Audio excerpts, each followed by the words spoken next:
Welcome to Roadcase, the podcast that explores the live music experience. Thanks for joining us. I'm your host, Josh Rosenberg, and I'll be taking you on a journey through in-depth interviews with performers and key people in the industry to explore the magic of live music, how it can be totally transformative for both fans and performers, and we'll look at how they take it all out on the road. It's going to be a great ride, so here we go.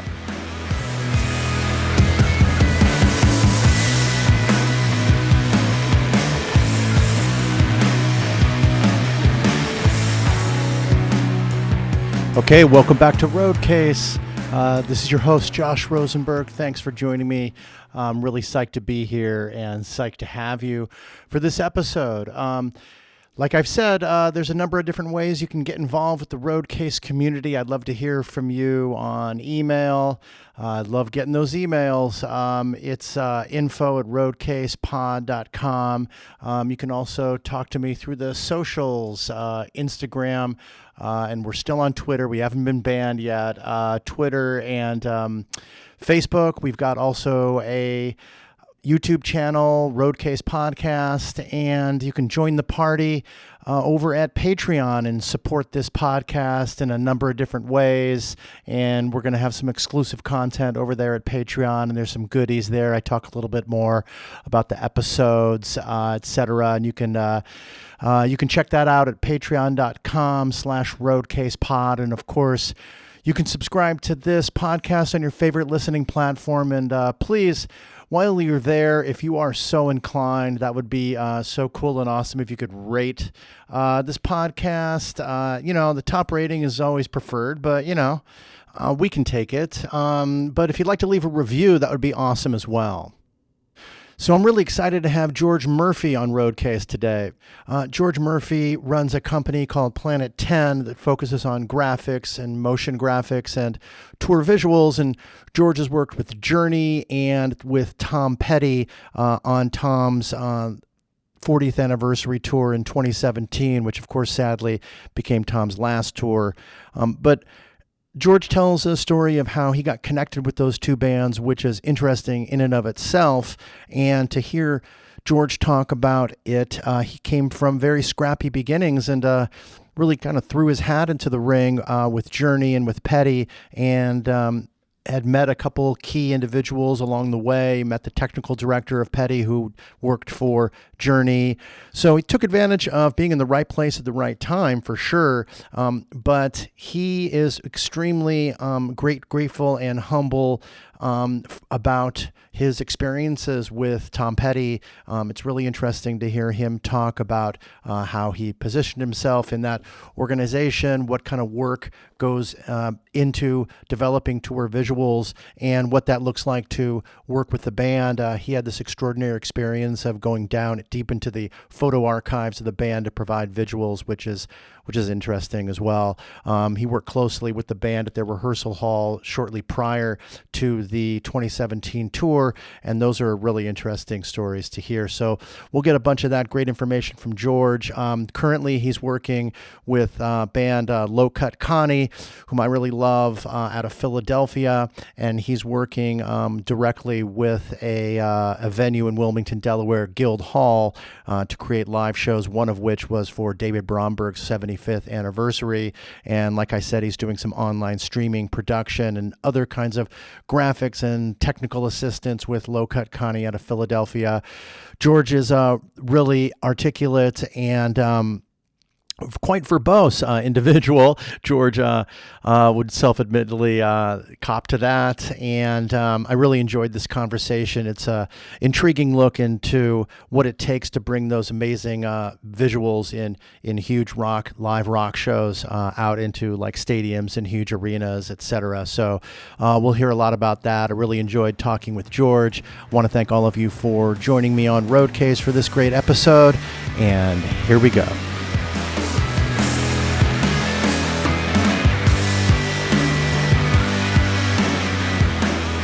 Okay, George. Hey, good to have you with me. Thanks for joining me.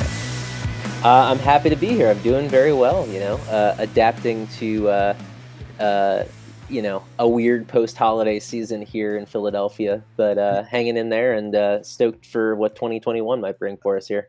Yeah, so you're joining us from Philly. So what's that kind of music scene like these days in terms of venues opening, independent venues closing? What are you kind of seeing from your perspective? We lost one of our bright shining stars here in Philly, which was Boot and Saddle. I think that's the only real major casualty, but that was a beloved small house, about 200 seater or less, maybe 150. And when I say Yeah, seater, I mean standing room only. yeah, standard. Yeah, I was there on the for one of their I was there for their very first show and for their one of their last shows as well too, so it was really heartbreaking to see that happen. But, Yeah, you know, I'm a lot of the venues that we work closely with, have been really fortunate to be able to weather the storm, and, you know, it seems like we're gonna come out on the other side, but yeah, it's a very bizarre time. yeah, it's bizarre for everybody. There appears to be kind of a very, very faint light at the end of the tunnel. But can you explain a little bit what your company does, Planet 10, and kind of what you're mostly involved with right now? Sure, yeah. So, Planet 10 is a partnership that my brother and I have had for the past 10 years. We grew up together in suburban Delaware, playing in bands in our parents' basement. Mm-hmm. And you know, he's 10 years older than me, so sneaking me as a teenager or younger into bars to play guitar in his band. He played drums. So, you know, we had this very natural, I guess, collaboration from an early age, centered around the things that we loved consuming together. So movies and TV and music. And you know, when I was in college, he had started working in the video field and doing a lot of animation. And we were working with well, he was working with a restaurant group out in Las Vegas and was in Right. need of just some extra help on the design side. And I had uh, developed a really early interest in design, early Photoshop, and I wound up kind of coming into the fold with him as an intern, um, but you know, doing a little bit of everything here and there. And as I finished up school, we sort of got to a point with the work that we were doing out in you know, we were working from Delaware still, but working a lot in the Vegas restaurant scene, and the opportunity just kind of presented itself for us to start a little creative studio, and Mm-hmm. that's exactly what we did. You know, we just basically um, put our heads together and said, well, we don't know exactly what it is that we're going to do, but we're just gonna start seeing what kind of projects we can get. And he had this focus. At the time, he was really focused again on video and animation, and I was a little bit more design focused and dabbled a little bit in web. And you know, we started out just kind of working with some nonprofits and but pretty quickly got into helping out some theaters. We worked with the University of Delaware and their professional theater training program to do some interactive video content for some of their shows where, you know, we do multi-projector arrays for backdrops for a show, or, you know, some pre-taped components that would get fed into some productions. And you know, I should also mention that we both grew up doing theater together, so there was this very um, we just very quickly early on in the company realized that we were happiest when we were working with creative arts professionals and Right. organizations. And yeah, and then we quickly moved into the Wilmington, Delaware music scene, and helping to kind of revitalize the independent music scene there a little bit. At the time, 2010 or so, 2011, the music scene in Delaware was mostly cover bands. Yeah. The independent, you know, self-writing, self-song performing musicians were really having a hard time getting shows. And we were in the right place at the right time to work with a couple of promoters in the area to help to build some non-traditional opportunities for bands to perform.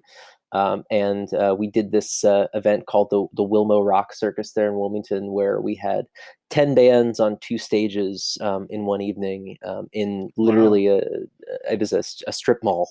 And you know, it's funny because That like sounds crazy. it was such a small niche of a thing, but we did some projected visuals for that. And long story short, you know, doing these little sort of small potatoes operations, grew to us getting a little bit of notice. And before we knew it, we started getting some interest from some bigger bands to Hmm. do these sort of tour visuals, as they call them, which is Right. basically the ambient video backdrops that you see behind bands. So, yeah, we basically took we took a very small opportunity and lucked into other people kind of seeing it and having some interest in what we were doing. Wow, that's really interesting. I mean, just going with what you love to do, right? And then kind of seeing where that goes and making the best of it. And I love how you were, you started small and kind of just because you were doing what you loved, got some interest. Who did you get interest from, and how did that kind of morph uh, into getting attention? Like you said, from was that from bigger enterprises or from theaters or like, how did that ball Yeah, sort of get rolling in that early time? And I saw you were kind of laughing at that. Did that sort of hit a nerve with you or sort of ring a bell or something? the thing about it is we're a very scrappy little endeavor, and Uh-huh. part of the magic of being outside of one of the major metropolitans, like being from Delaware, it's always really interesting when you start to say like, how did we manage like getting out of our little bubble? The we had done some theatrical projections for a children's theater in Wilmington, and it just so happened that one of the dads in the production was the lighting designer for Journey, Oh, no and kidding. Wow. Talk about an amazing connection, right? Like, it just so happens that Yeah, and my brother happened to be in the production and, just, sort of chatted them up and right. struck up a fast friendship, and, he asked us to submit a couple of designs for the show that year, and that was probably 2014, 2015, somewhere in there. So we sold a couple of visuals for that tour, alongside as we often have found ourselves over the years, alongside of a much larger established production company that was doing a lot of the work for the show. Mhm. But for whatever reason, they dug the work that we did, and it was not like, oh, all of a sudden this is our business model.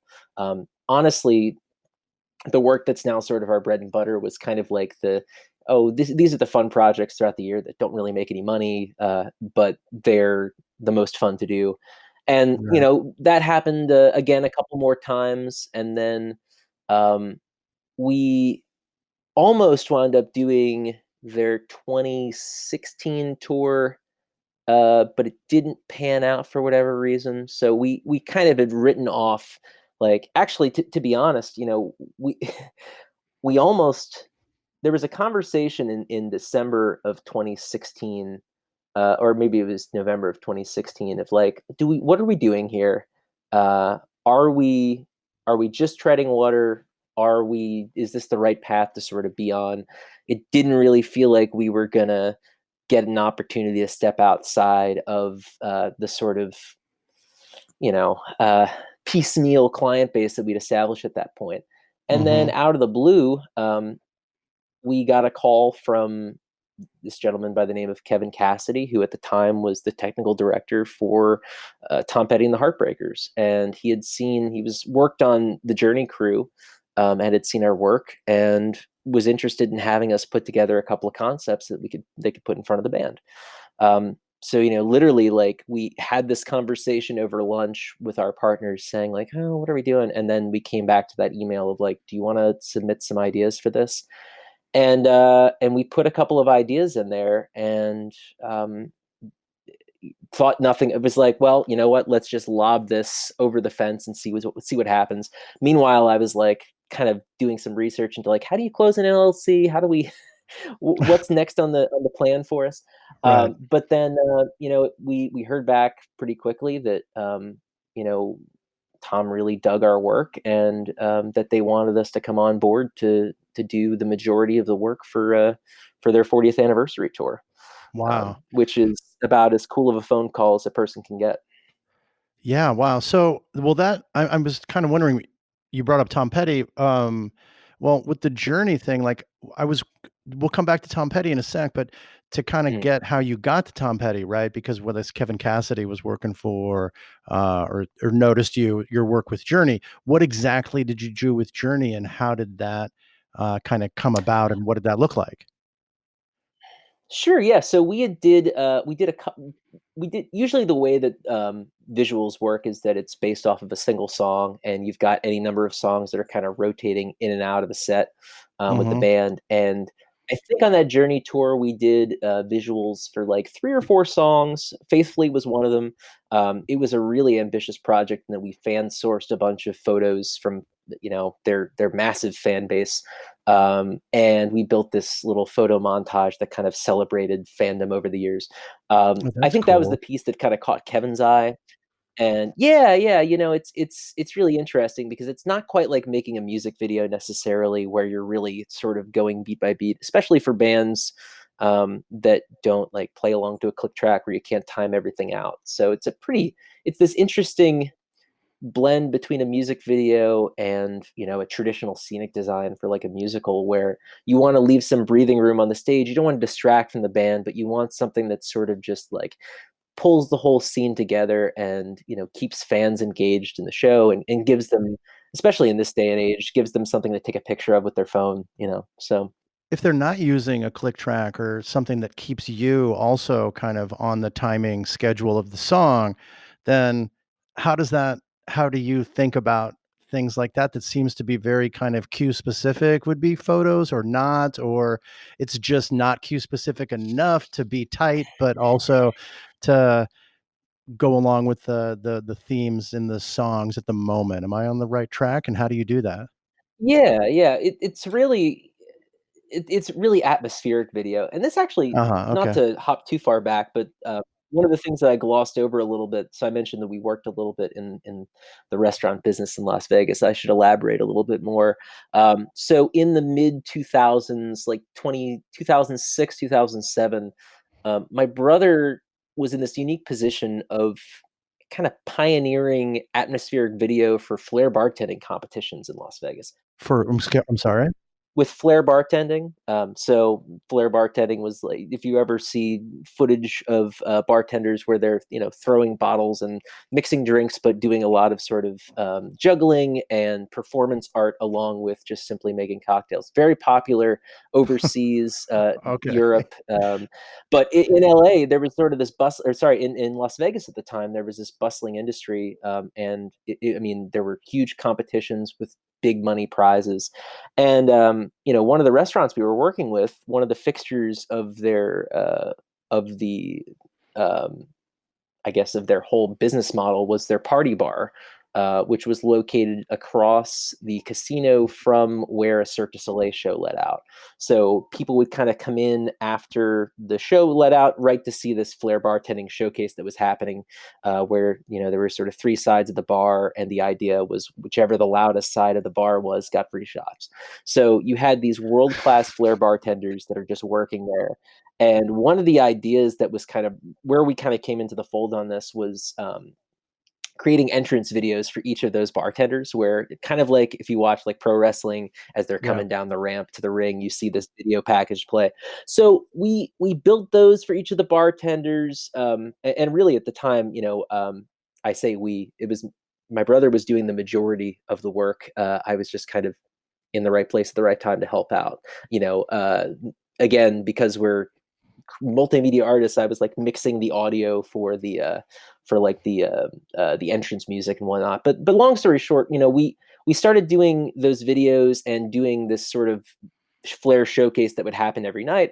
And then as that restaurant started to host some of these bigger flair competitions, we got into doing video backdrops that would kind of play on the TV screens behind the competitors while the competition was going on. Right. Ambient video, maybe some countdown clocks, but we got a sense for like what it would be like to design for motion backdrops that were there when you needed them to be, that supported the energy of what was happening, but kind of disappeared when you needed them to disappear. So Mhm. we learned pretty quickly, a lot of fundamentals about what worked and didn't work in a high energy live performance scenario with that content. And when we started doing the tour visuals, that kind of came back around again, as you talked about. You want to be able to build motion art that can roll with the punches of live production. Something is always going to kind of go wrong. Timings are going to get messed up. a cue might get missed, whatever. So you're kind of building for each of the songs an atmosphere that, in a perfect world, if everything goes well, it tells this beautiful visual story that goes along with the performance. If not, it just looks really nice, and the person that's running the show has enough ammunition in front of them to change things up as necessary. So that's kind of a long-winded answer of, I guess, how that works a little bit, but it's a really unique challenge. Yeah, it makes a lot of sense. I mean, not you would never really Mm, put the two together, but it's a very interesting kind of correlation in professionally speaking from how to use videos in one atmosphere and how that can be translatable to a different one. So how did that work with so you broke off from the Journey thing. So how did that kind of align with what you were doing with Journey? So yeah, and to kind of talk about, I guess, the what the ecosystem looks like for this particular part of the concert industry. So typically speaking, you're engaging a staging company that's going to have an AV company that's going to come in and do your video walls. You have a lighting designer who's going to be doing the actual lighting design and kind of figuring out what that's going to be like. The Right. video content tends to live in this gray area between the two, where a lot of those servers come preloaded with just like stock content. And there's some really great LDs that'll just use that to their advantage and kind of treat the back wall as a big fixture. That works great. But some bands like Journey and technical directors like, I should mention Deuce, Kevin Christopher, the lighting designer for Journey, who has become a wonderful friend. He, he was never really didn't like to be complacent when it came to just using the stuff that's off the shelf, and was longing for the opportunity to use those video walls as a chance to tell some story. So, again, it's like sometimes the video content is either an added value that the production company is kind of throwing in, where they have a library of content that they're just, kind of handing off to the lighting designer to throw in where necessary. And then you have the other end of the spectrum where you've got bands that really grasp this and they're doing, cinematography and high-end animation, and they're telling, a whole narrative story that's literally beat by beat to a click track. So those are like the two main worlds. And then I'll also Mhm. mention there's this third world, which is huge overseas, really all around the world, which is sort of the ambient, abstract world that dates back to oil shows in the '60s, during psychedelic bands, and that Oh, right, carries right. over, I think, really into the jam. Both it's kind of forked off into the jam band scene and then the electronic Yeah, music yeah. scene. Those are the two worlds where, Joshua Light Show or whatever that is. right, and there's a lot of there's What software did that you could you use called that'll. that the oil would they would actually put, like, oils on plates and then have it, like, on I don't know, what I imagine it is I don't know exactly, like an overhead projector, right? Yeah, right. Totally, That was exactly fucking it. cool, man. Yeah, well, and trust me, we still use those tricks to this day. But that Interesting. being said, you've got those three worlds. You've got big touring arena rock bands that are just kind of using what they've got. You've got people that are dedicating budgets to doing this, and then you've got folks that are using, program tools, abstract content generators like software plugins, stuff like that that can generate it. So we were kind of trying to find a niche where. We could be creative directors for hire rather than just strictly, animators. When we were working for Journey, it was like, and again, it's no fault it's just an example of a type of engagement. It was Yeah, kind of like, here's a couple of songs. We're going to just, we need you to do new visuals for these songs. Come up with some concepts. We'll tell you what we like. Again, no different than developing treatments for a music video or for album art or whatever. right. But the opportunity that presented ourselves when the Heartbreakers reached out Well, I had one more was, question about Journey though, sure. George. Oh, go ahead. So, you said that you would present those visual ideas for a couple different songs. So Mhm. would you hand that so first, would you hand that off to people that would execute those at the shows, or would you actually execute those for those particular songs at the show?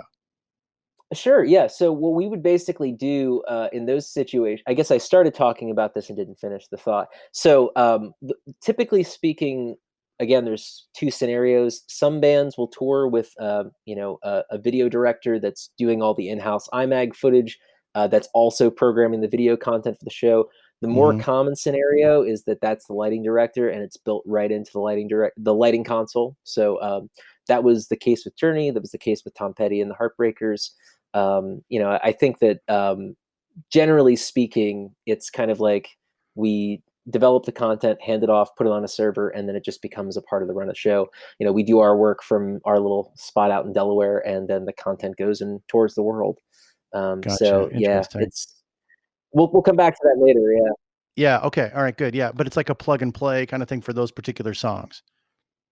Yeah, so basically, we would just have it would be like little special features, and again, with Oh, I get Journey, it. Okay. Interesting. yeah, and it's also like some of the content would get recycled from year to year, so it would kind of be like our because we were doing custom work, as opposed to just pulling stuff off the shelf. It was a little bit more like let's just focus our budget this year on redoing a couple of songs.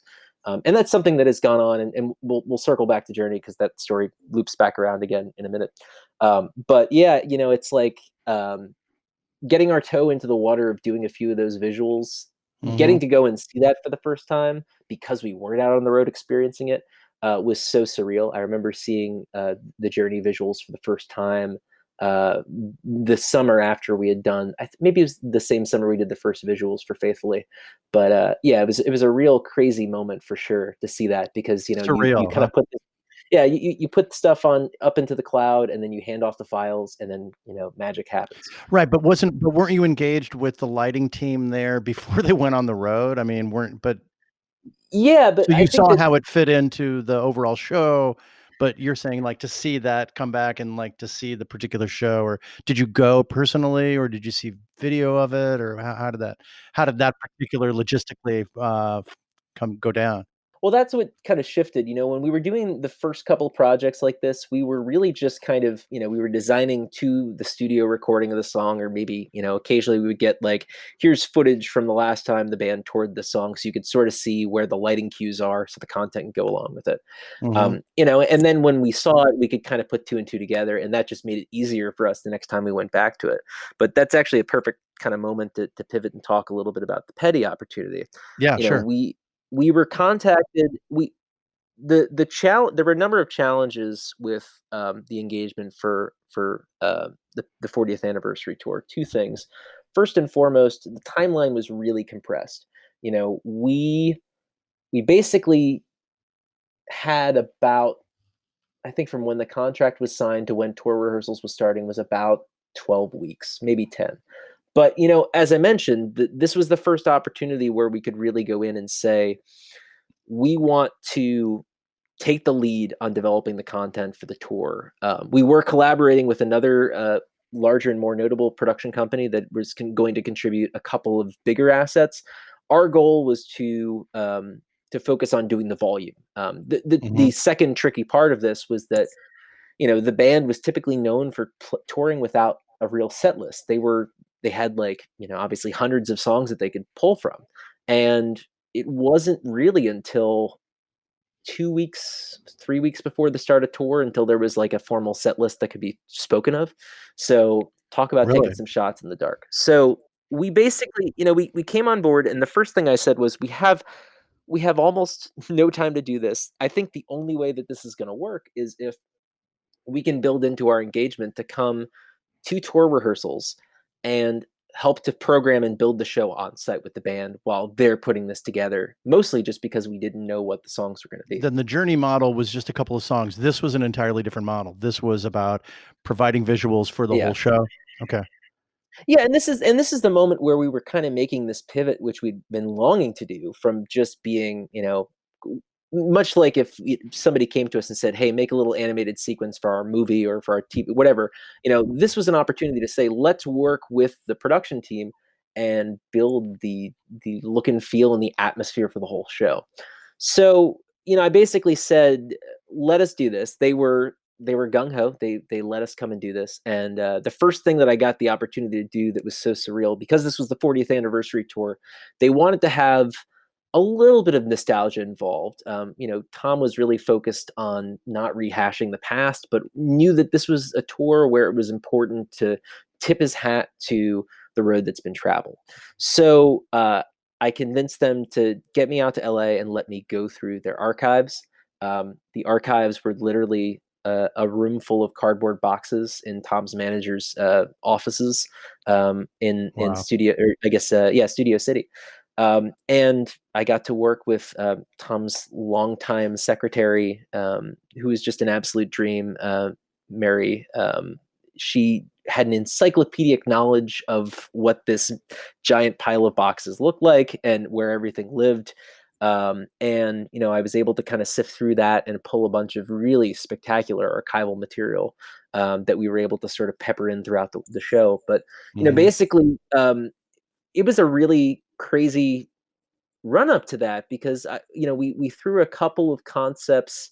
Well, a couple, I'd say we probably threw half a dozen or so concepts based off of songs that we knew were going to be included in the show. Yeah. um, and the really cool thing, I guess I failed to mention when we first started talking about the petty engagement, the way that we landed the project was, we did a spec visual for presentation for one of Tom's favorite songs from his most recent new record, which was Forgotten Man off of Hypnotic Eye. And it was a song that, you know, I think was really well timed in that it speaks about the alienation that a lot of people in the country were feeling. And, I have to hand it to Ken, to my brother. He did a spectacular job of putting together visuals that matched up with the song great. And that was what spoke to Tom when he saw it. I think a lot of people, I have no idea how many other companies were kind of submitting concepts, but I think that the choice of using that particular song is something that Tom was so impassioned about, and giving a very tastefully pointed message about the changes that were necessary. It was a really cool. It was very cool to hear that that was the reason why he went with us for this. So Interesting. So he was involved personally in this particular part of it before you guys got the green light? It was very strange, yes, we were passing stuff through Kevin Cassidy, and he was kind of sharing it, with Tom and Dana, his wife, and, we got very little feedback, which was really scary, I Yeah, think that that can be. our collaborators on the project, the other production company we were working with, was receiving a lot of feedback based off of things that he was not necessarily gravitating towards in some of what they had submitted. So we were a little bit nervous that we weren't, again, getting any notes. But it turned out that apparently he was just digging what we put together. So long story short, we wound up going out and we worked alongside of Kevin Cassidy, and Stan, Stan. Pardon me one second. I need to do a quick fact check here. Okay, so while you did that Uh, live fact checking here on Roadcase, yeah. what time frame was this, and like how many months or before the tour started, or a year, or however long that was? So no, it's so funny you would say that. All right, so there we go. So this was in April of 2017. The tour Okay, opened on April 20th in Oklahoma City. So this April was 20th of right after of part. 2017. So we were out in LA beginning on March 30th. So basically, the band was set to be in the studio or in their rehearsal space for a few days, kind of preparing some songs. They would pass along whatever notes we could get from them. And we had 1 week where we were working alongside of Stan Green, who was their lighting designer. Stan unfortunately passed away in the end of 2017 after Mm, a battle with some long-term illness. But Stan, their lighting designer, and Kevin Cassidy kind of were our direct reports, if you will, on the project for that first week, where we basically just kind of came in there, and the way that those guys like to work, especially Stan, was he would kind of come in at like 10 in the morning and work until 2 or 3 in the morning and rinse repeat, as he would just program through the show, going over the cues from the previous year, checking all the fixtures, doing all of this. So we basically were in there with him for 10 days straight leading up to the band's arrival, just doing the best that we could to get as much content as we possibly could get built. Pulling from archival yeah. materials. Before that, how Mhm. long of a when did you start talking to you go into his office and talking to the secretary? Like what time frame was that? Like how earlier was that? Oh, good question. So, we signed the contract on February 1st. So I was in LA for the first couple days of February. I literally flew out like Gotcha. 2 days Gotcha. after the initial, conversation was had. Um, yeah, and that was When had Kevin originally brought that up to you? I mean, I think they first reached out to us in the beginning of December, so we didn't hear until Gotcha. after I think it was I mean, middle of January. Right. There was that Okay. window of time where we had sent stuff out and heard some positive feedback, but had no confirmations. Yeah, so you were on the edge of your seat for all of January of 2017. Well, I was gonna say, to be honest, we kind of forgot about it, before we heard back from them again Oh, because, it's just the way that, we just really didn't think we had a fighting chance for us to be selected as these tiny, uh, as we like to call it, little shit kickers from Delaware that, the little engine that could up against, some of the biggest production designers in the world. So, yeah, so we had this really compressed timeline. As I mentioned, the best that we could kind of do in preparation was to try to put together some assets for the songs that we knew were going to be a part of the set. And we also knew that we had to strike a balance between, some songs that were more ambient and others that were going to be a little bit more storytelling, where we knew that. And I should also mention that again, the Heartbreakers not playing to a click track, they did have enough consistency in their performance that we could at least sort of break songs into sections and say, here's a verse look, here's a chorus look, here's a second verse look, here's another chorus, bridge, right. guitar solo, and then basically build the content in such a way where it wasn't so meticulously timed that if something was off, it wouldn't work. And these still were visuals that were projected on the screens. It wasn't you weren't the lighting guy on the spotlight that was following Tom around the stage or whatever. This was to tell me exactly what you Yeah. were dealing with. I got a sense that you were pulling some archival content, but what else were you using during that show and what did it kind of look like?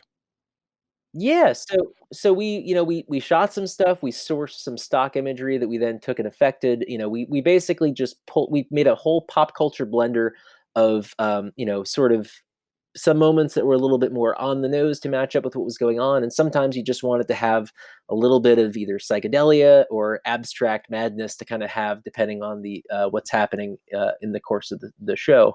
So, we just spent a lot of time listening to the material and, looking at the lighting cues and going back and forth with Stan and Kevin to try to figure out what the tone was going to be for each of these. And then, Mhm. so basically we programmed like madmen, creating this content for 10 days straight, working these 20-hour days.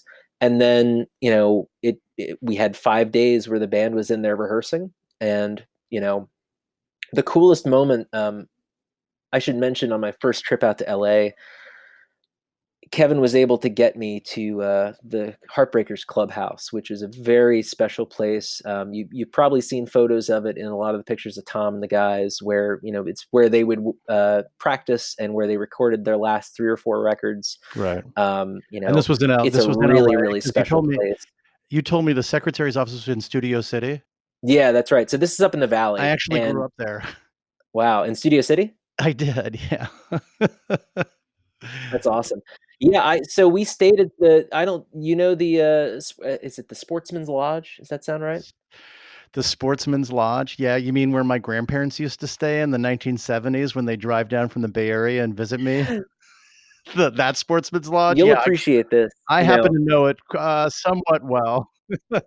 the Sportsman's Lodge is very well connected to Tom Petty and the Heartbreakers. That's where Oh, the crew would interesting. always stay when they were in town for many, many years, Yeah. and, it's funny, I was staying there, when I was out there for that first trip, and, I stumbled Kevin Cassidy had mentioned to me that how that had been sort of tied to, the legacy, if you will, of the Heartbreakers over the years, and, I tracked down an old matchbook while I was out there from the Sportsman's Lodge, probably from, like, the early '70s, maybe late '70s, Yeah. and it wound up in a collage for a piece that didn't wind up getting used in the show. I'll circle back to that point in a second because, I would love to see the that the piece of other trip visual from it for sure. I mean, that's, like, just I such a legacy, like, I certainly will. Sinatra, Martin kinda 1970s sorta Oh place my that's god. just in the middle of the valley on Ventura Boulevard. I mean, which he references on a lot of his songs anyway, right? Yeah. Ventura Boulevard and all that kind of valley stuff, so Oh, totally. Well, that was part of the magic of that first trip was, I'd spent a little bit of time in Los Angeles, but it was my first solo trip to LA. Oh, that's Went cool. out there, I rented a car, and I just drove around, and I got to know the area, and it really, you know, it was a very special moment in time too, where, these guys are getting ready to reflect back on 40 years of this. This was our we were the new guys in the camp, if you will, and we just had this. It was a really wonderful moment to just kind of get up to speed on things. But what I was going to say about that visit, while I was there, I was taking reference photos of their clubhouse space, thinking like, how can we possibly incorporate this? And one of the ideas that Kevin Cassidy had was, is there a way that we can bring the energy of the clubhouse into some of these visuals? So we landed on the idea of taking one of the photos that I took of the space, where the band had actually been in rehearsals for Tom was honored that year with the Music Cares Person of the Year award, Ah, and the band. Yeah, so all of their gear was over at a different practice space. It was totally empty, like where the drum set would normally be was just an empty riser.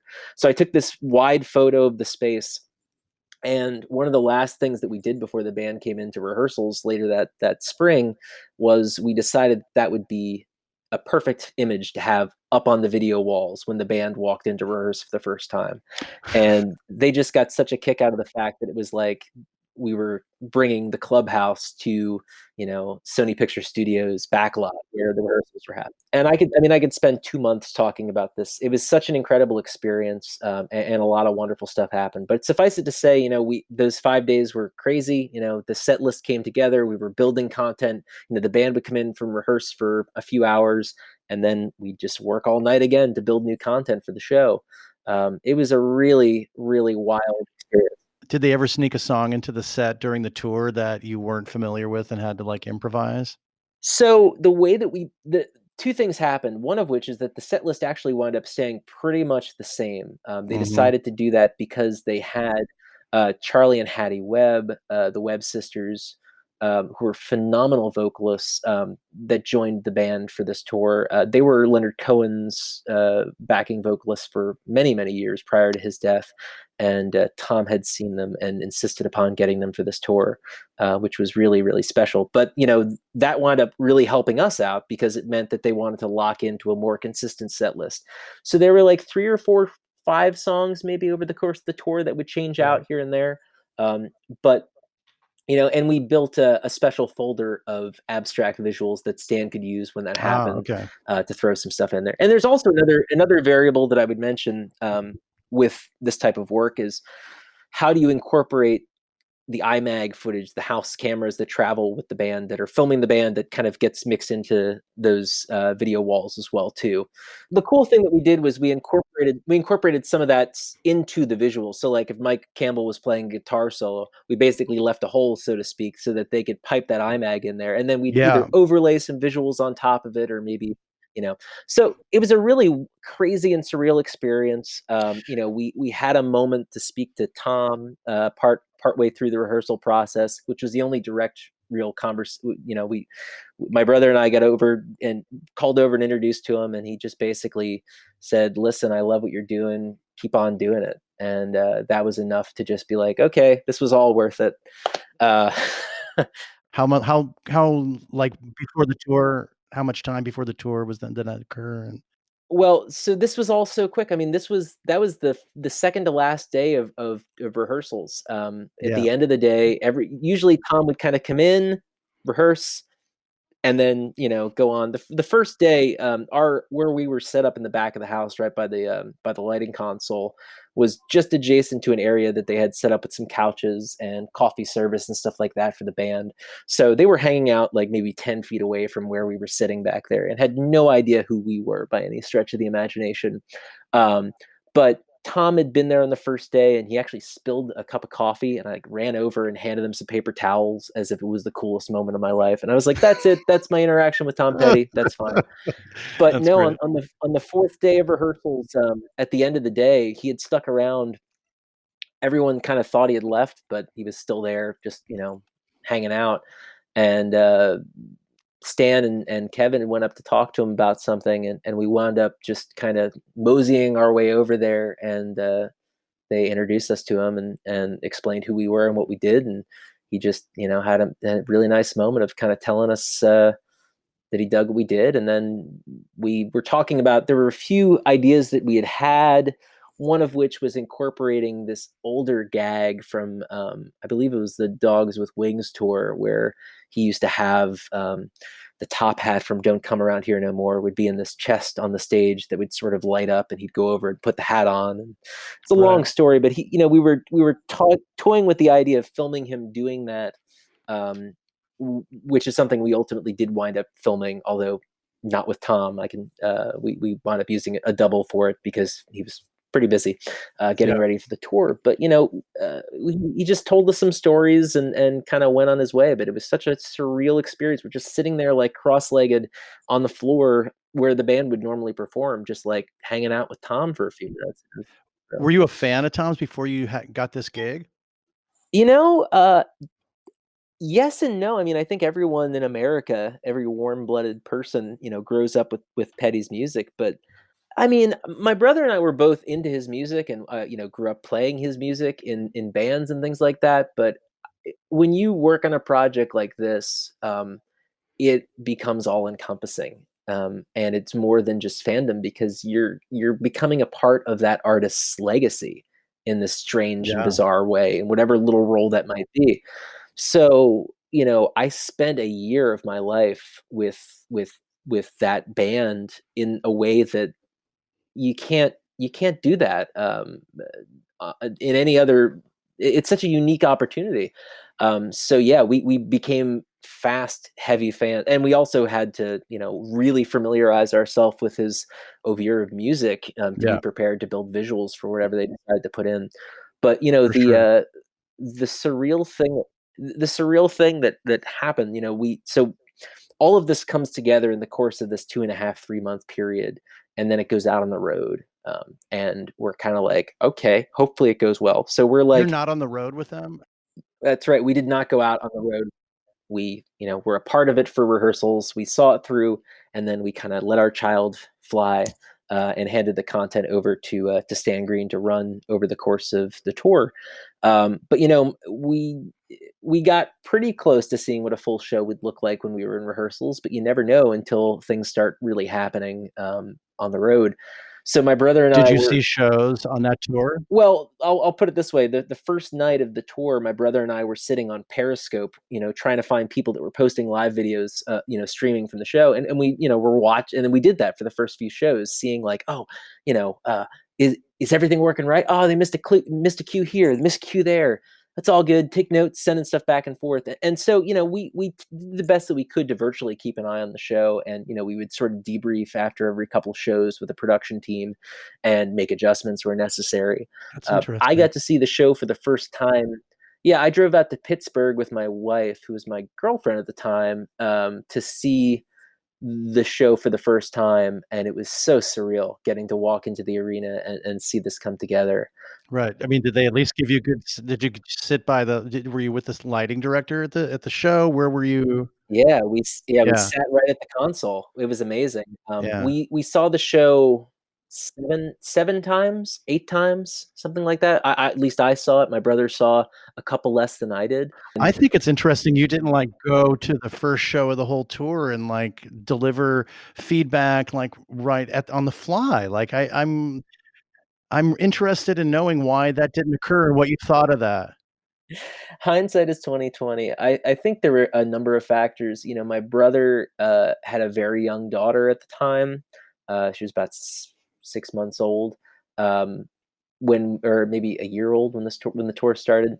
And we just, it was like things were happening so quickly. Even just the fact that we were able to pull it off the way that we did with tour rehearsals was amazing enough to us. Well, yeah, dude, I'm not judging at all on this, man. I'm just like, I was just curious as to how that went down logistically, what that looked like.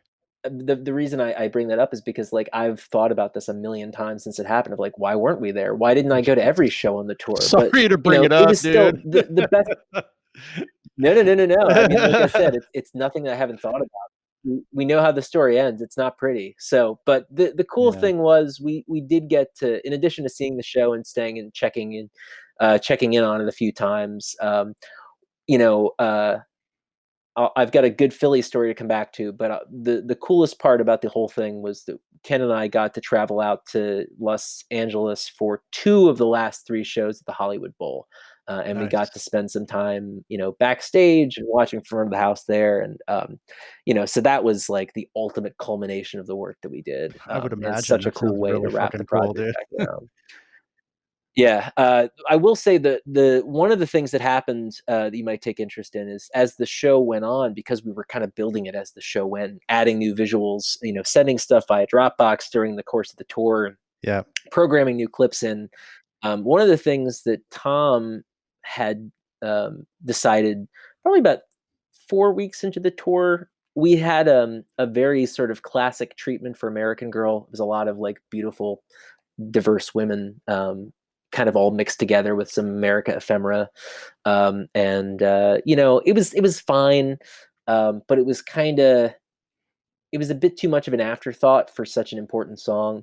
And Tom said, why don't we make this more of a portrait of the country that we want this to be? And so basically, we went back and changed the entire concept to something that was a little bit more celebratory, um, and it sent a really strong positive message. But the cool thing was, because we changed the concept, we got to shoot some new footage for it, and we got to include a few really important people into this montage of powerful women that was at the end of it. Our mom was in there, my sister-in-law, my brother's wife. His daughter was in there. Our sister was in there. A few of my friends. It was a really cool moment, and my mom didn't know about this, and we got to, we got to bring her to the show in Philly, and she got to see it in person, and it was just, like, such a cool Oh moment. god, that must have been great for her. Oh my god. Yeah, yeah, totally. So, and then we came back from doing this insane show, and then, like, a week and a half later, it was just, like, the most crushing situation of hearing about Tom's passing. And then, as I mentioned earlier, about 3 months later, Stan Green, who was one of our, we spent so much time in the trenches of the tour, and Stan was someone who had been with the Heartbreakers for a long time, and just beloved by so many people. And poor guy, just had a really, really rough year, and then, unfortunately lost his battle. And it was devastating 1-2 punch. And the thing about it is, we were backstage at the Hollywood Bowl talking with the team about, what the Tom was ready to start working on this Wildflowers tour that you may have heard about, that was supposed to be happening. Like, he was like, let's take a few weeks off and then let's start planning for this. So we had kind of made our way in, and felt like a part of this little family. And then, it's just heartbreaking to see what happened. But yeah, so that was a year out of our lives that, changed everything about the work that we were doing, about the way that we approach the creative process in general. And it was a love letter to. And in what ways did it change, and where have you gone since then? That's a good question. So we did. It's funny. We didn't wind up ever really pivoting our business model to being strictly. We're very loosely defined in the scope of work that we do, and that it's basically whatever sort of creative endeavors that support, the kinds of businesses and organizations and artists that we like to work with. So, Mhm. we do everything from music videos to animated visuals to support songs. We do design for packaging for releases. We still do a lot of work with theaters. We're currently working with the presidential transition team right now in Oh, Wilmington really? on Interesting. producing the video content. Yeah, with the president elect. So it's a really diverse thing. But the thing that working with Petty in particular taught us was, like, you first off, if you don't believe that you have the potential and the ability to do something, and that you can pull it off, you're definitely not going to do it. And if you just keep on keeping on and doing the kind of work that, again, you yourself would want to consume, you'll find your audience for it. That's kind of what we took away from that whole experience. And there was also the sense, we lost in losing Tom. We also, that year, the work that we did with Petty got us back in touch with some heroes of ours. This company called House Industries, that's ironically enough also based in Delaware. They're a type foundry. They design typefaces and custom typography and lettering. And they were around at the beginning of the desktop publishing boom in the 90s, making fonts by hand when everyone else was doing it on a computer. And they did some really remarkable design work, logos for TV Land and MTV and you name it.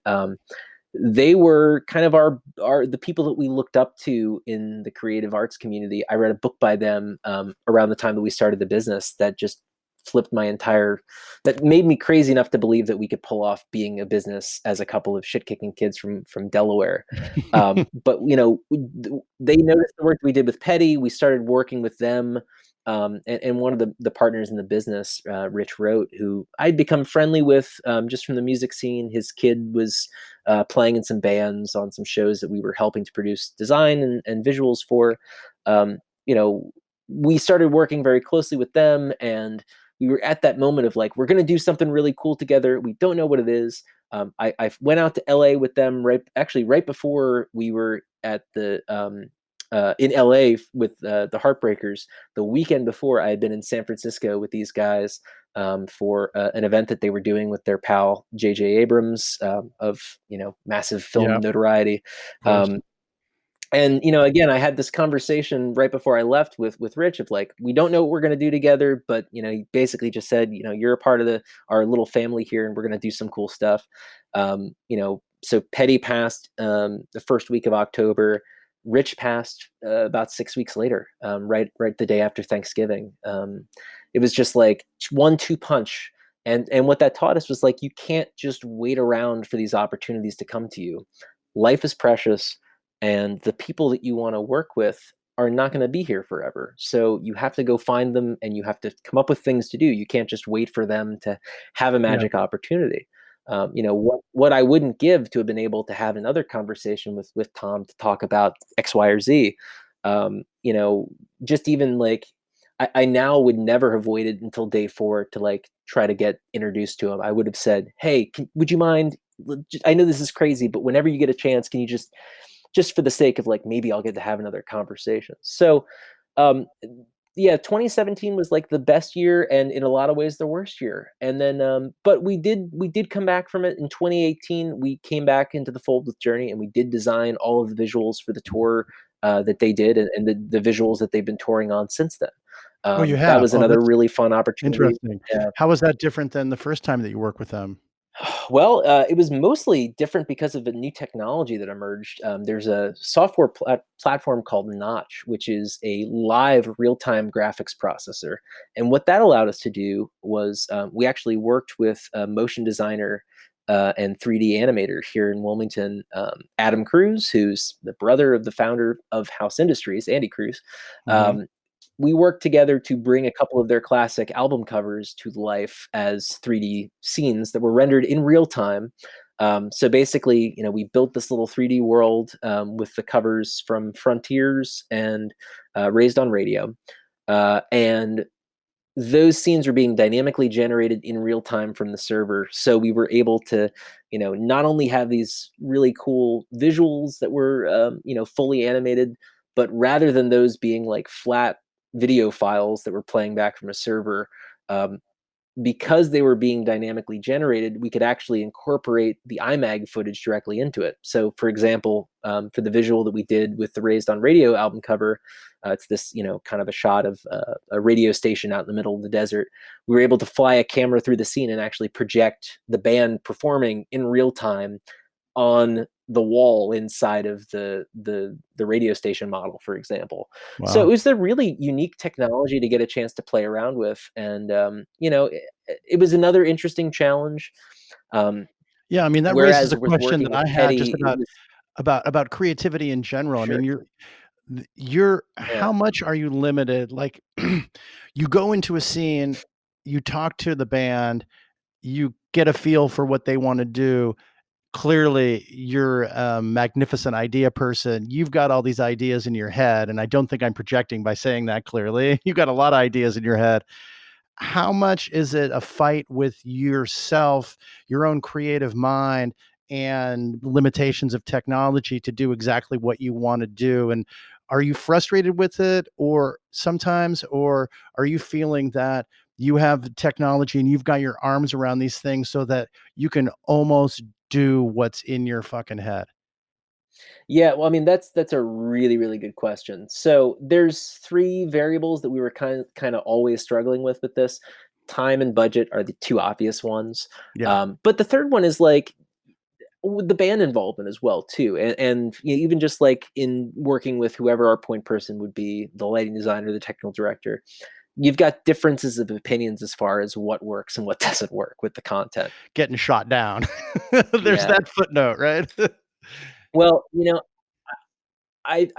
the Petty tour would not have been the success that it was without Tom's buy-in and Stan's buy-in, and they really gave us carte blanche with a lot of that. They gave us ideas and feedback, but for the most part, they let us do whatever we damn well pleased that made sense for it, and and that was great. Yeah. Um, I think working with other artists, and I think Journey falls into this situation as well too. When you've been a band for like almost 50 years, as they have in various formats, um, you kind of sometimes it's hard to sort of keep a finger on the pulse of what the identity even really is at that point in time. So you want to change certain things, you want certain things to stay the same, you want to try new, but you don't want new. Um, and when you've got multiple people in the band that have different opinions as far as what that's going to be like, it's constantly a challenge. It's the same, just like every technical aspect of the show deals with, for sure. Yeah, I mean, in that sense, you're sort of you gotta kinda get inside everybody's head so that you can present visuals that, on the one hand, you think are, are great representation of what you can do. They have to be accepted by the band. They've gotta Mm. reflect what's up on what song they're playing if we're talking about a live environment. Um, do you have to like the band, and do you have to like the music? You know, I mean, you definitely have to wrap your brain around it. You have to spend Yeah, time with well, it. You that's need to different though. know it. Yeah. I mean, it's we've worked with a lot of artists where, I hesitate to say that you have to, but I think that you will. You will wind up doing it because you'll appreciate the artistry that's there, regardless of whether or not it's music you would listen to elsewhere. Mhm. It's kind of like my friends that have directed political spots and maybe not agree with the person that they're dealing with. You have to get to the heart of the matter with whatever it is. Maybe that's a bad example because politics and art are two completely separate things in a lot of Yeah, ways. top of the But I'll put mind it these this way: days, George. the I know. But no, what I will say, the challenge that we had with the Journey tour, was just like going back to the well again creatively. We found ourselves, hitting a lot of roadblocks just because like we'd done a lot of things before, tried things, and I think we were both really depressed coming off of what had happened with Petty, but we muscled through it. We went out and did pre-visualizations with Kevin Christopher with Deuce out in California for a couple of weeks before tour rehearsal started, and we gave ourselves plenty of time. And even still, we were like coming up with concepts a month later when we were sitting in tour rehearsals with the Yeah, yeah. band in Jersey. So it's always challenging, but the thing about it is, at the end of the day, it comes together and it works out. And I don't know. I mean, the funny thing is, we were gearing up to do a whole new round of content with Journey this year, um, prior to the tour getting canceled. And I don't know, who knows at this point in time what the future of touring, if they're even going to keep doing it at this point. Right. It's that some artists like that, you never know. But I think the thing that we've kind of found this year, and where I've crossed over at this point, in March, when all of these projects were kind of drying up, we were saying like, what on earth are we gonna do? to work with musicians this But year. let me dovetail that into COVID, because that's why we're talking in this digital box. But like, how are you? What are you working on Yeah, these days, and how are you putting all your amazing yeah. creativity to use? I know you said you're doing the Biden inauguration, but what about in the music world? Live streams, visuals for all that kind of stuff. Like, what's your world looking like today? So really briefly, there's sort of three things that have cropped up. Now, one of the things that we did, um, we kind of did in between the two is I worked with one of our favorite artists, this band called the Matson Two. We did a music video The with Madsen them too. probably 2 years ago. Matson, Matson. They're twin Uh-huh. brothers that one plays guitar, one plays drums, surf psychedelic rock from San Diego. They're Cool. just the coolest people on the planet. We did a full length album visual for them in 2018 when they did a full album cover of John Coltrane's "A Love Supreme," and we did an abstract visual that went along with the whole thing. And we had sent that around to just And some that's for friends. presentation in what format? Well, it was actually kind of a low budget version of what we did with a lot of these touring bands. You know, they would take we gave them the visual on a thumb drive, and they would just go to venues across the country. And if they had a projection screen, they would project it up and they would play along with it. Ah, You know, it interesting. was it Okay. was a Yeah. very low rent version of the same concept. Right. But then we also released a companion music videos with the songs, with the visuals playing over them and whatnot. But Mhm. I just on a whim had sent that to a friend of mine that was working in the industry, and he said, "Hey, I don't know about animation, but you do design. Like, you should talk to my friend Ahmed." And the person he was talking about was Ahmed Galab, who performs as Sinkane. And Sinkane had started a Patreon at the moment. So what I wound up Mhm. doing throughout the spring and summer with him was every week we did two new designs. One was an album cover and one was a live stream set graphic. And, you know, we explored all of our mutual interests in like import records from Africa and Europe and East Asia, old concert posters from like early rap and hip hop events in New York City, Jamaican dance hall posters and hand painted signs. We explored all of these mutual design inspiration areas that we shared on a really interesting little body of work, just to promote what he was doing to kind of keep the lights on in that moment. And in parallel to that, on the video side, I started working with some old friends of ours, the band Low Cut Connie here in Philadelphia. Yep. I had done, I mean, I should also mention I'm a musician as well. I played in a garage rock band called Scantron for about almost 8 years now. Yeah, okay, you've gotta tell me the inspiration for the name it's the inspiration for the name Scantron. Scantron. Uh, it was not mine to take credit for, but, Like, I've had the good fortune of not having to think about taking a Scantron test for quite a while. yeah, our lead singer and songwriter, his father was an English teacher, or I guess, sorry, an elementary school teacher, and for some reason, when they were thinking up band names, Scantron was where they went to. It's really funny for us because when we play shows around here, people think our name is Scranton because we're so close to Scranton, Oh, that's and that funny. gets really confusing for people. Yeah. But, you know, I had been playing in bands with the musicians that were touring as members of Low Cut Connie, and Adam, the front person of the band, and I became friends, and we worked on some video projects and design projects over the years. I designed flyers for some of their shows, and you know, Low Cut Connie is this really iconic Philadelphia, scrappy band that has gained the attention of a lot of big critics, everyone from NPR to Sound Opinions to Mhm. President Obama put one of their songs in the summer playlist a few Yeah, I years saw back. that. Um, so, and last year they played over 100 shows on the road. They did some really, really remarkable growth, and had put together an awesome record that was slated to come out this year. But obviously, that wasn't going to happen, not in the way that they had planned. So, in March, Adam and the guitarist Will, who I was in Scantron with for many years, Ah, okay. just played this little live stream set, just on somebody's phone, on Facebook and Instagram, and it garnered like 50,000 views over the Wow. course of a few weeks. And they just said, let's just start doing this regularly and see what happens. And about 8 weeks, 7 weeks into doing that, two shows a week, Adam reached out to me about producing the show and coming on board to add graphics and some other stuff to kind of up the production value. And tomorrow night, we're actually taping our 69th show live. We're doing a New Year's Eve broadcast. That's going to be free on Facebook and Instagram, Facebook, YouTube, Twitter, and Twitch.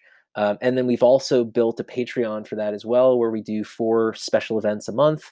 We've done 2 shows socially distanced outdoors at this point in time. One in sort of central Pennsylvania, the other in on a block party down in Virginia. It's been a really, really interesting road. When are the outdoor ones scheduled to be? Those happened earlier those this year. already happened. They Okay. happened, Okay. yeah. So but I mean, over the course of the year, we've created over 70 hours of broadcasting out of a spare bedroom in South Philly.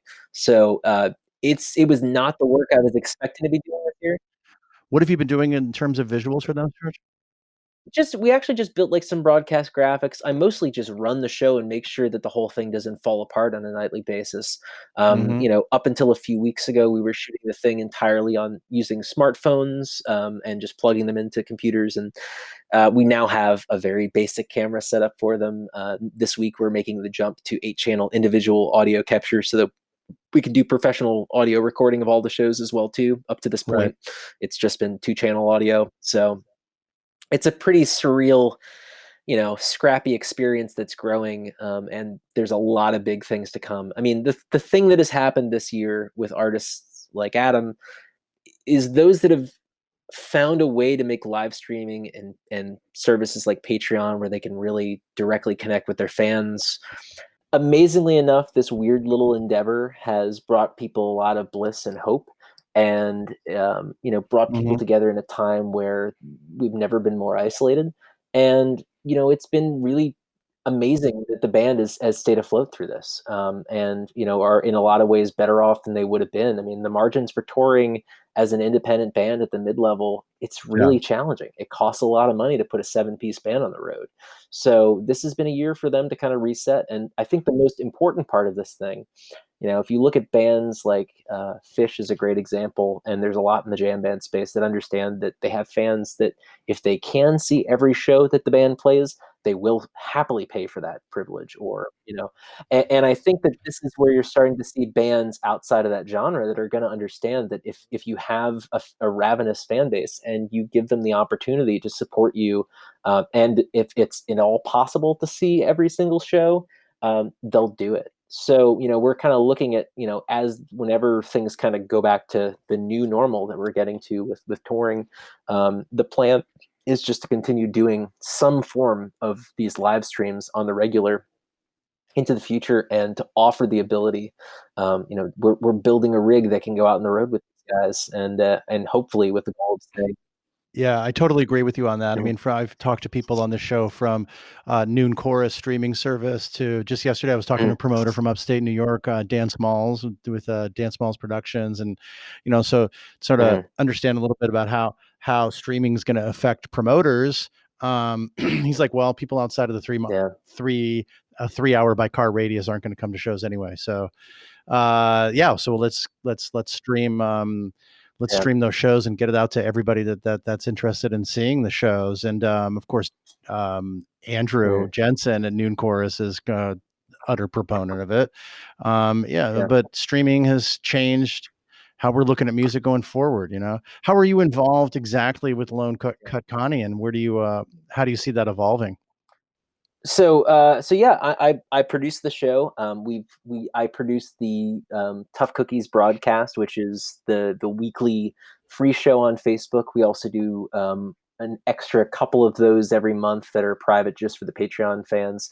And then I also produce some other content for them. We do virtual meet and greets with Adam from the band using a service called Crowdcast. And then I also produce the interviews for the show. So Adam has done about 3 dozen or so interviews at this point in time, ranging from, we just did Nick Hornby last week.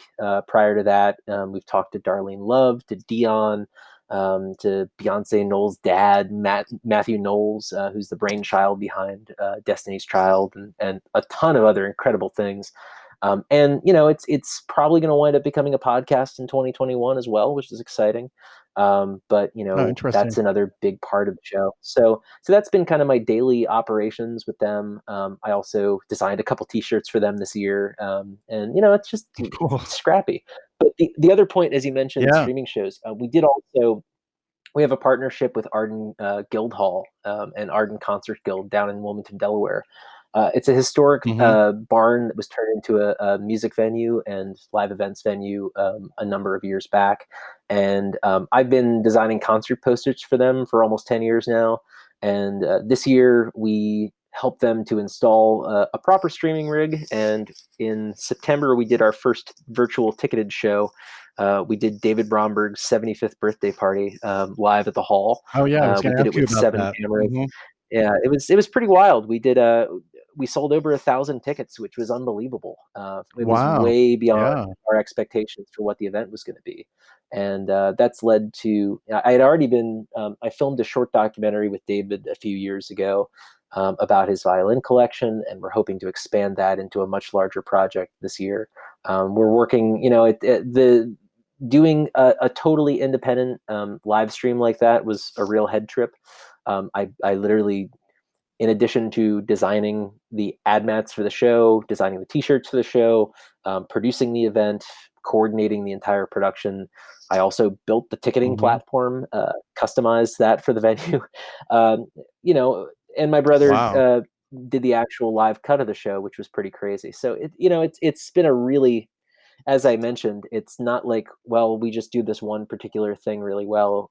Unfortunately, or fortunately for us, we're these weird little jack of all trades that, we'll just grasp at whatever we can to do something interesting. So It's amazing how many opportunities have opened up for those that are in this industry, but have had to kind of change the way that they're looking at what their strengths are and how to play to the strengths within in a time that sucks kind of for everybody, but everyone's trying to figure it out. And you seem to be doing a great job. And do you see these? How do you see streaming going forward? I mean, and do you see um, the skills that you've learned and the different kinds of techniques that you've learned? Do you see using that in a tour visuals capacity at some point? well, the funny thing about the tour visuals side and sort of the animation and production that goes into those, whether or not that returns in as big of a way, I mean, I think it will. But what we haven't really talked about that we're about to delve into much deeper is we're really Hmm. focusing in on post-production work for some music-related documentaries right now, which is kind of using the same energy of, let's take some archival bits, let's make some new things, and let's help to tell a story. Film has been a medium that we do a lot of cinematography work outside of the music business, done a little bit in it, but the documentary piece is particularly interesting to us because, much like the tour visuals, you get to play as kind of being the glue that holds one of those productions together between all the talking heads and any verite that you might have. Kind of filling the gaps and helping to bring, in a lot of cases, either a posthumous person back into the fold, or helping to tell illustrate some stories that people might be telling. That's another way I think that we're going to be able to put our skills to work. And I can't talk yet about some of the projects, but there's some higher profile music docs that I think you'll be seeing our name in the credits of in the next couple of years here. So here's to hoping for that, for sure. Yeah, it's a tough time. It's a very strange and tough time, for sure. And when I say it's a tough time, the point of that is, um, you know, we've lived through a lot of lean years here. We know what it takes to keep our little team going. We have turned down a lot of opportunities to do things that would have taken us into a direction that I don't think we would have been too committed to one thing or another to have been able to weather this year the way that we did. My goal for what 2021 looks like is really taking stock of the things that we've been able to do well, and the things that we feel like we could do better, and hopefully use the same duct tape and chewing gum that we've been able to hold ourselves through these first 10 years of business, to kind of future proof ourselves for the next 10 or 20 or whatever we might do. But yeah. Yeah, I mean, is there a satisfaction level that's like, obviously, if you're doing visuals for a stadium show, Mhm. whether it's for Journey or it's for Petty, there's something when there's 60,000 people that are cheering and you imagine that it's because of your visuals uniquely. But I mean, but then you're actually, this year you've been working and doing these streaming, Yeah. the Low Cut Connie shows. It's still sort of, you're working, you're doing what you do. Yeah. Is there kind of a difference to you that it's one or the other, or are you missing one part of what was occurring before? Because you're not a performer, you're not on the stage performing, but you're still kind of there's a need for what you do. Yeah, I mean, I as a musician, I think I miss that part of things a lot more than I miss, getting to see our Mhm. work out there in the world.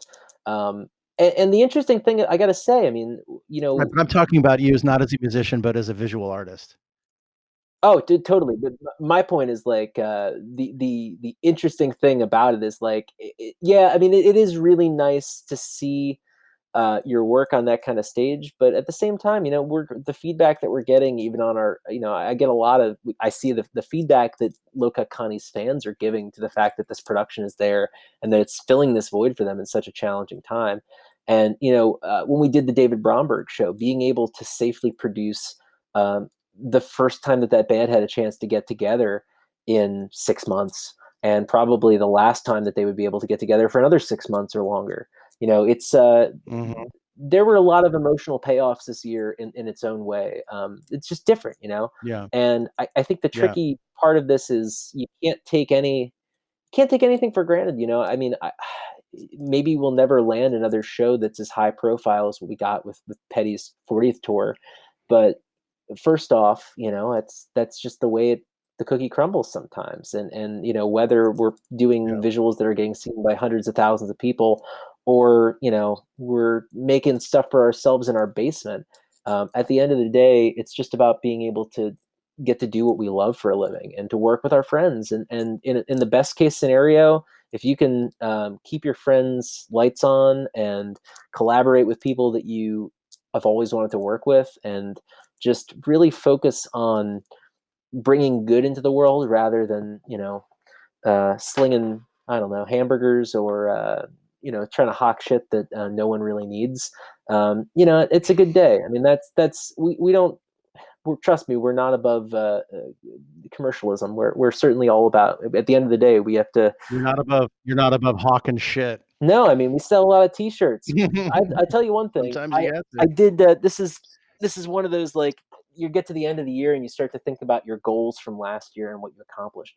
I did set out at the beginning of this year. I hadn't ever really I've designed T-shirts here and there over the years, but, I said to myself in January, not knowing what this year was gonna be like, I kinda really wanna get, like, I wanna make some T-shirts this year that sell. And, I gotta say, this year I've designed at least 4 shirts that have sold, more than a few dozen units, which is pretty remarkable for somebody that, like, Nice. For honestly, what I think band? Is it for a band, or are they just like designs?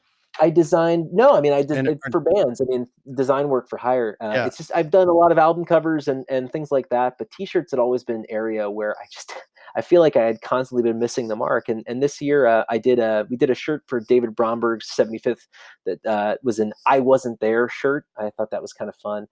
We sold about 100 or so of those. And Yeah. then I designed 2 shirts with Low Cut Connie this year. One of which was, they're both based around, catchphrases from the show. One of which, Uh-huh. was, Adam commonly says, I'm schwitzing for you." So we did a schwitzing for you shirt. And then the other one, ironically, was, another, sort of Hebrew leaning shirt that says, Mazel Tov, Yeah. motherfuckers. And the asterisk in fucker is, the Star of David. So, and I should also Oh, mention that's I funny, man. am, I think I uh, need that shirt, by the way. yeah, it's, it's a really man, it's a cathartic experience to be around that energy. But like I said, it was Yeah, just a yeah. fun thing to get a chance to, strangely, in a year where there's almost no real live shows, sling some merch. So anyway, yeah. Absolutely. Well, I mean, there's some definite positive takeaways from this year, and there has to be. I mean, life goes on. You got to do what you got to do, and there's just it's a really, really difficult situation. I've talked to a lot of performers that are just super frustrated that they're not in front of fans, but you kind of are, and you find ways to do it, and you find ways to make it happen. And hey, I wouldn't even have. I started to produce this podcast and put together this podcast with the help of others during COVID. So, it's you do you're sort of propelled in a direction, and you can't stop what's happening in the world outside, and you pivot, and you do what's absolute best with what you've got.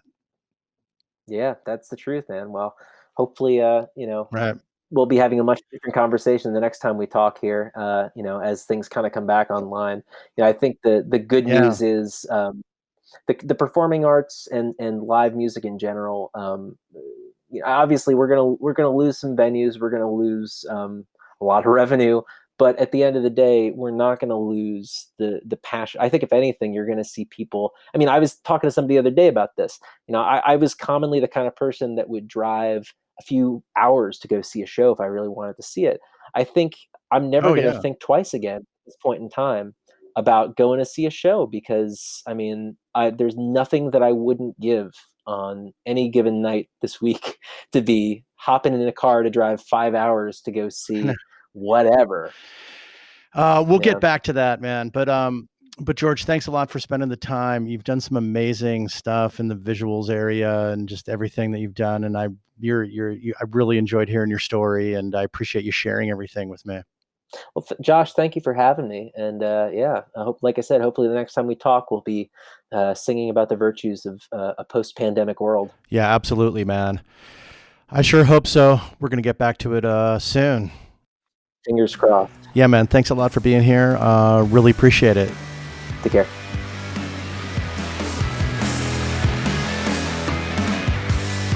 Okay, that was George Murphy. So cool to hear about his stories with Journey and Tom Petty and how that developed. Just such amazing stuff.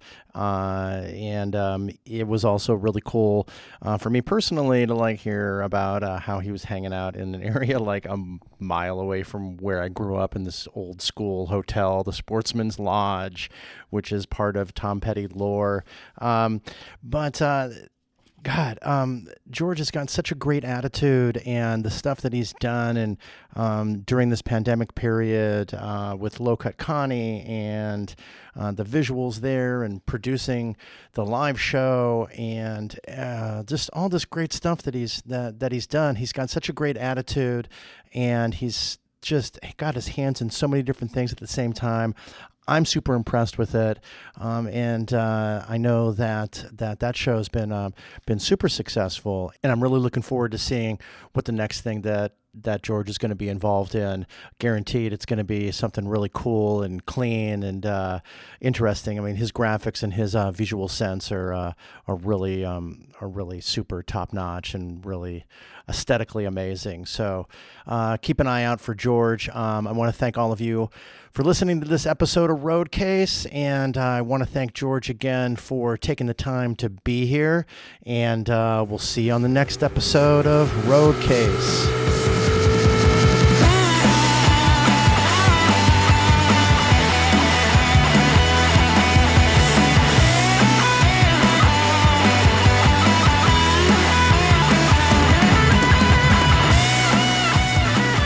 Thanks again so much for listening. And I'd like to encourage everyone to get involved with Roadcase. You can do so in a number of different ways. You can email me at info@roadcasepod.com with questions, comments, and even suggestions for guests. Or you can follow us on the socials, Instagram, Twitter, and Facebook. We're at RoadcasePod. And we have a YouTube channel called Roadcase Podcast. And if you are able to and like to support Roadcase, we have a Patreon site at patreon.com/roadcasepod. And of course, you can subscribe to this podcast on your favorite listening platform. And if you could please rate and review the podcast while you're there, that would be great. So I want to thank Walter for this awesome theme music that we have. And I want to thank all of you for tuning in and listening to Roadcase. We have a lot of great episodes coming up, so I'll see you on down the road.